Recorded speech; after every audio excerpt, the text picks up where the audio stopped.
રવિ પ્રદોષ વ્રત ક્યારે છે? 26 જુલાઈ કે 27 જુલાઈ?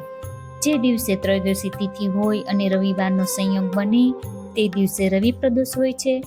આ દિવસે ભગવાન શિવ અને માતા પાર્વતીની સવાર અને સાંજે પ્રદોષ કાળમાં શિવ મંદિરે જઈ પૂજા કરવામાં આવે છે અને શિવજીને પંચામૃત અને ત્યારબાદ શુદ્ધ જળથી અભિષેક કરાય છે.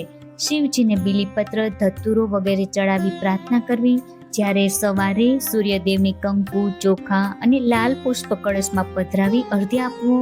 હવે જાણશું રવિ પ્રદોષનો પ્રારંભ 26 જુલાઈના રોજ બપોરે 1:58 થશે, જ્યારે તેની સમાપ્તિ 27 જુલાઈ સાંજે 4:15 થશે.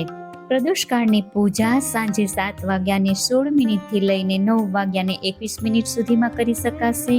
ત્રયોદશી તિથિએ પ્રદોષકાળનો ભાગ 26 જુલાઈએ આવતો હોવાથી રવિ પ્રદોષનું વ્રત 26 જુલાઈએ રહેશે. ધન્યવાદ.